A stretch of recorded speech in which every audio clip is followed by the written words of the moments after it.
the public chatter and bellicose warnings about end times or catastrophic calamities threatening our nation and society are correct. The era and reign of protectionism, ignorance, and greed is about to end abruptly and dramatically. Frederick Bastiat's warnings about protectionism, communism, and socialism were published 175 years ago and are even more valid and valuable to us today than ever before. Bastiat's prediction that protectionism could and would be used as a platform or formula for tyrants to destroy democracy has become a reality. Protectionism is simply a three-stage process consisting of the following steps.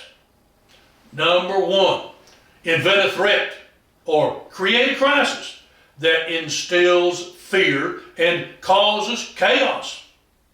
Number two, convince the people or citizens to give a power-mongering politician the power and money to solve a non-existent problem. Number three, seize more power by continually conning or lying to the American public until democracy and freedom are rubble and dust. The moral cancer of protectionism that has infected our country and sickened our values for several lifetimes will now be exposed to the infinite power and purity of the truth. A hard rock foundation of facts and logic will support our spiritual army's march to dethrone tyrants and restore justice. The presidential election of 2016 created and ushered in a new strain or adaptation of protectionism. Instead of depending upon a single imaginary threat to warp minds and opinions, multiple mental card trick scams were run simultaneously on an unsuspecting public. Evil immigration, a criminal former Secretary of State, and a stinky swamp were going to be vanquished by a newly discovered, altruistic, strong man. With a superlative con man's flair, all of this was going to be accomplished at no additional cost to American taxpayers. Mexico was going to pay for the wall, the criminal female opposition was going to be imprisoned, and the swamp was going to be paved over for development. How much better deal can we get than that?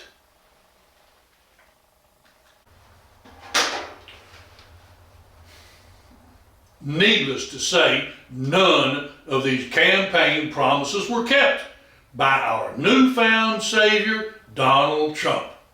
The elimination of imaginary threats or fulfillment of grandiose wishes is not part of the protectionist playbook. The acquisition and attainment of power through lies and fear is the only objective. Manipulation of the masses through greed was simple enough. Americans were going to get something for nothing because strongman Trump was going to humiliate Mexico into paying for our wall.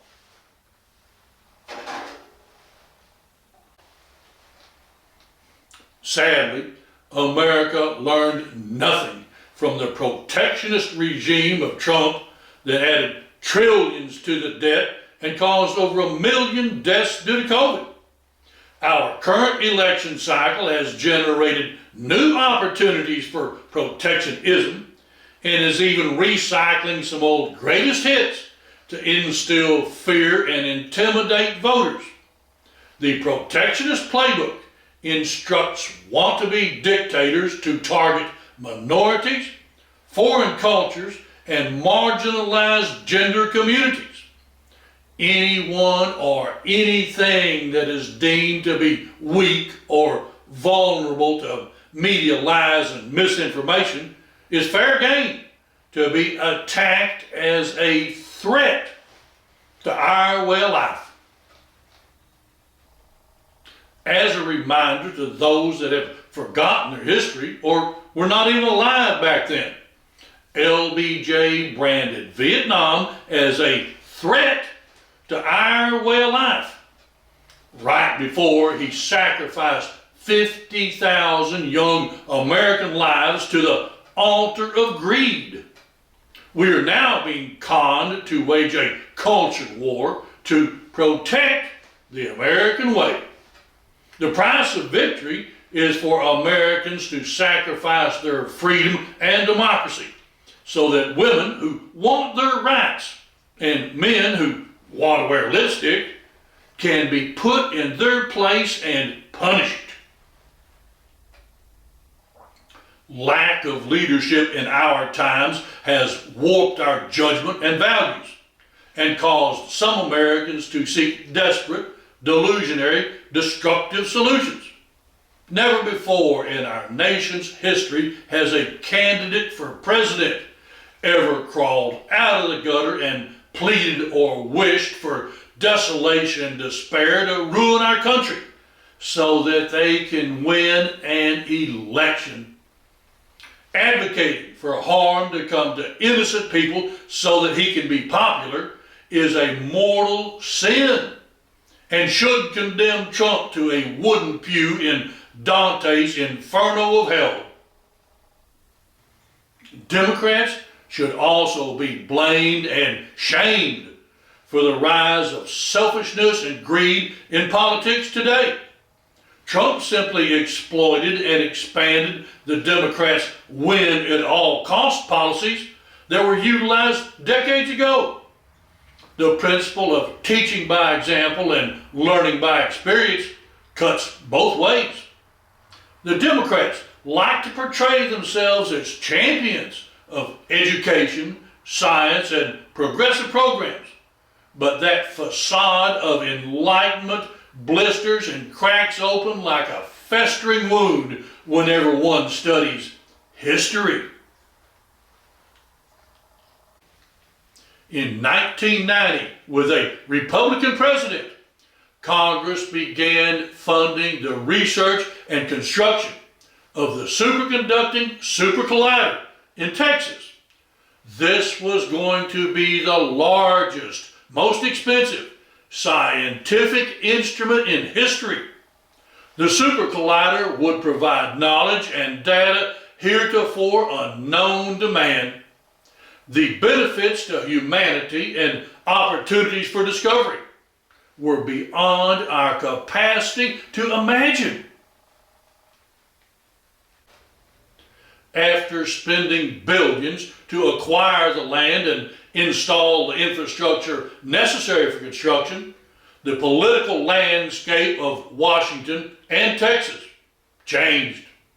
If the super collider had been built in Texas, it would have monumentally altered the power base of scientific research and discovery.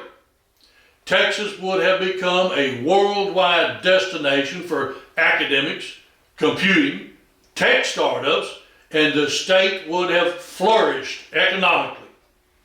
Unfortunately for mankind and infinite knowledge, politics raised its ugly head. The election of 1992 crowned a Democratic president and a Republican governor of Texas. Suddenly, the Democrats acquired a profound sense of fiscal restraint and budgetary responsibility. By signing the bill that gutted the superconducting super collider, President Clinton robbed the American people of a brighter future and punished Texas for voting Republican. It is unfathomable to realize that we are $34 trillion in debt, but yet Democrats could not afford $20 billion to build the super collider. Protectionism and partisan politics have poisoned our democracy and threatens the very soul of our nation. The only antidote or cure for our stage 4 moral cancer is the absolute truth. Join the Free Hand for Truth Party.